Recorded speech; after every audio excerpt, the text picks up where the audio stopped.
What if the very laws designed to protect us actually ended up doing more harm than good?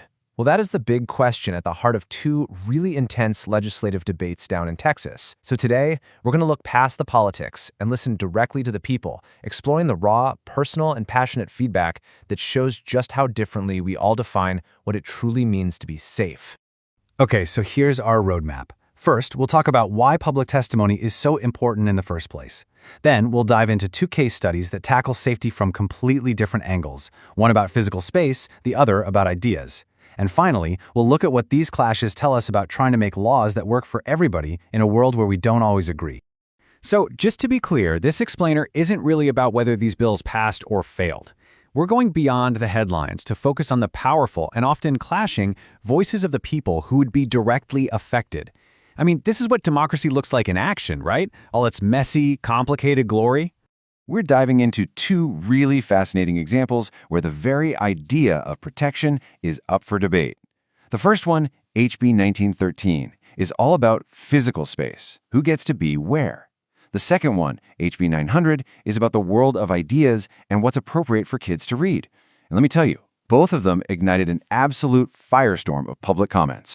All right, let's get into our first case study. This one is all about physical safety, and it started with what seemed like a pretty straightforward idea to protect victims. But as you'll see, it quickly sparked a massive debate about its real-world consequences. So the idea seems simple enough, right? Create a buffer zone almost half a mile wide to keep offenders away from their victims, give victims some peace of mind.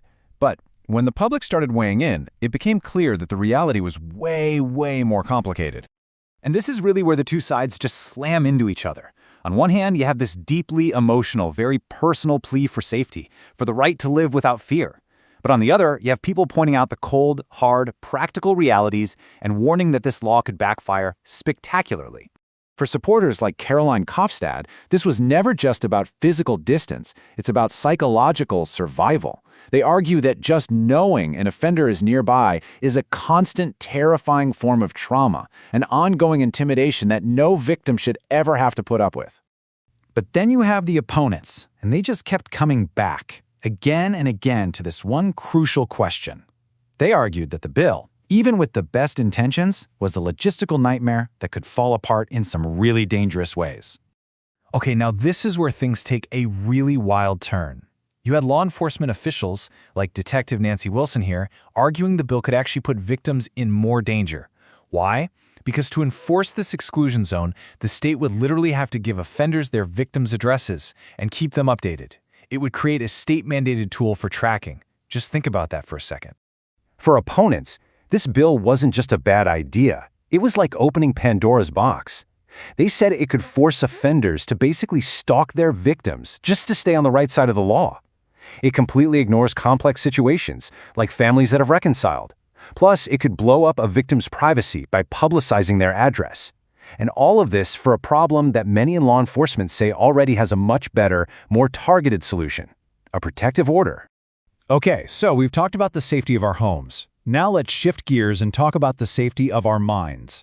Our second debate gets into the ferocious battle over what ideas belong in school libraries. And, as we're about to see, the stakes here feel just as high. The comments supporting HB 900 were, well, they were incredibly passionate, like this one from Robin Kodrowski. Supporters see this as an urgent moral crusade. They believe schools are being flooded with pornographic material, and they want to protect childhood innocence. For them, this is a battle for the soul of the next generation. But, for every person who saw a moral crusade, there was someone else who saw dangerous government overreach. Opponents, a lot of them librarians like Matthew Glazer, framed this as an attack on their professional expertise and a slippery slope to censorship. Their point is that librarians are trained professionals who know how to pick age-appropriate books. There's a whole science to it. So what does the bill actually do? Well, it would basically force book vendors to create and apply a rating system to every single book they sell to schools. And if a book gets rated sexually explicit, it has to be pulled from every library shelf.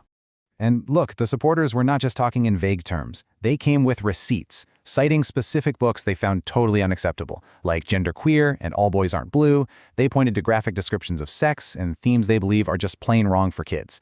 For these parents, it's not about banning books in general, it's about removing specific content they see as actively harmful. And just to show how serious they were, commenters like Debbie Skaggs submitted actual excerpts from books found in school libraries. And their argument is simple. A passage like this isn't literature, it's pornography, and it has no business being in a school where their children can find it. I mean, it's like the two sides are living in completely different realities.